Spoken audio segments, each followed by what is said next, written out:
अब एक सवाल है यहाँ पे टाटा टेली सर्विसेज महाराष्ट्र के बारे में, और यहाँ पर ये बेत्री जी का सवाल है। ये पूछ रहे हैं कि इन्होंने अपने पोर्टफोलियो में इसे 78 रुपए के भाव पे खरीदा हुआ था, अब इसका चार्ट कैसा लग रहा है, और अभी तो अच्छे फायदे में है, 90 रुपए से ऊपर है। तो ये पूछ रहे हैं कि 100 रुपए का भाव इसका आ सकता है क्या, उसके ऊपर जा सकता है क्या? ये तो पिछले डिस्कशन में बताया था कि वहां तक तो आ जाना चाहिए, क्योंकि इसके स्ट्रक्चर में कोई खराबी तो हुई नहीं है, और ये ट्रेड के अलावा ज्यादा डिस्कशन करना नहीं है स्टॉक में। तो अपने रिस्क एपेटाइट पे डिपेंड करता है, बिकॉज अगर 90 के नीचे क्लोज नहीं है तो ये 100 ही है। हो सकता है 100 के ऊपर भी, 105 के रेंज में भी हो सकता है 110 के पास भी हो, 115 के पास भी हो। ऐसे स्टॉक्स में क्या है, आपको अपना जो ट्रेलिंग स्टॉप लॉस बोलते हैं उसको फॉलो करना चाहिए और बढ़ाते जाना चाहिए हर लेवल पे। अभी 90 लेवल पे है, होल्ड करता है तो 100 भी आएगा, 115 भी आएगा, और अगर मुड़ गया तो फिर वो सब कुछ नहीं आएगा। तो अभी तक तो वैसे आसार नहीं दिख रहे हैं इसमें। तो अब इन्हें ट्रेलिंग स्टॉप लॉस कहाँ लगा लेना चाहिए? उनका रिस्क एपेटाइट जहां बोले, पहला है सपोर्ट 90 पे, और दूसरा जो इसका स्ट्रक्चरल सपोर्ट है वो 75 वाला है। ये दो में से उनका जहां दिल करे, बिकॉज अगर अर्ली निकलना है 90 तो अभी चल ही रहा है ना? नहीं, अभी क्लोज है इसका 90.37। हाँ अभी 90 रुपए 60 पैसा या 37 अगर आप बेसिक देखें। सॉरी, ये 85-86 के रेंज पे इसका सपोर्ट आ जाएगा, rather 84 पे। 84 is one support and other support is 74। ये दो में से जो भी अच्छा लगे सेलेक्ट कर लीजिए जी।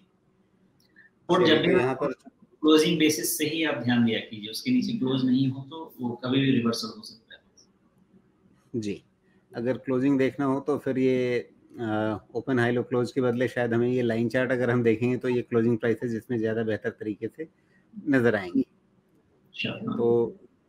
तो यहाँ पहली चीज़ तो आप कह रहे हैं कि 85 के या 84 के आसपास ही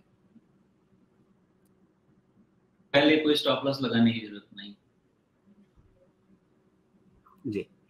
चलिए, तो यहाँ पर इसका मोमेंटम बनता हुआ दिख रहा है, उस मोमेंटम का फायदा आप उठाएं, लेकिन ट्रेलिंग स्टॉप लॉस समय समय पर आप रिवाइज करते भी रहें। मतलब अभी जो चर्चा में लेवल्स आ रहे हैं उनका ध्यान रखें, और उसके आगे भी आप चाहें तो खुद भी अपने स्तर पर धीरे धीरे करके ट्रेलिंग स्टॉप लॉसेज रिवाइज करते रह सकते हैं।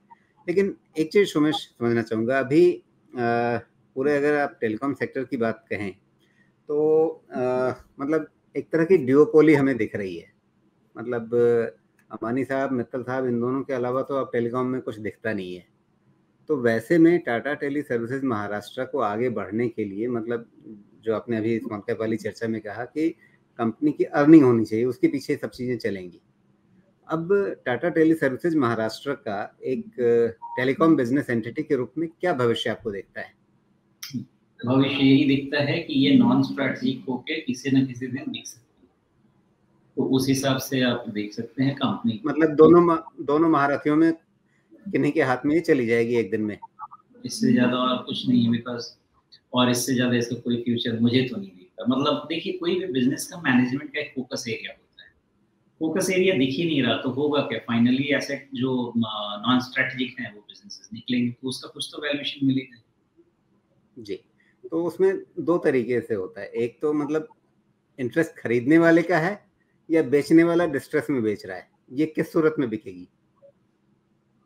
मुझे लगता है कि यहाँ पे जिस तरह की डुओपोली है, यहाँ पे वेट करेंगे कि डिस्ट्रेस क्या जरूरत है अंबानी साहब को या मित्तल साहब को कि मुझे टाटा टेली सर्विसेज डालनी है अपनी जेब में?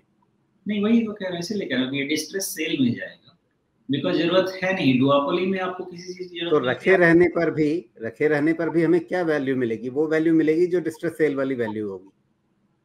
बिल्कुल सही बात है, और इसीलिए किसी दिन ये तो ट्रेड का स्टॉक है ना, इसमें फंडामेंटल डिस्कस करने वाला ऐसे भी कोई चीज बनता नहीं है। तो जब तक आप समझे कि नदी बह रही है, उसमें से आपने एक मग पानी निकालना है अपने लिए, आपका काम हो गया, बस इससे ज्यादा नहीं। बस इस चार्ट को देखते रहिए, फिर उसमें फंडामेंटल बिजनेस पढ़ने वढ़ने की बहुत ज़रूरत है नहीं अभी।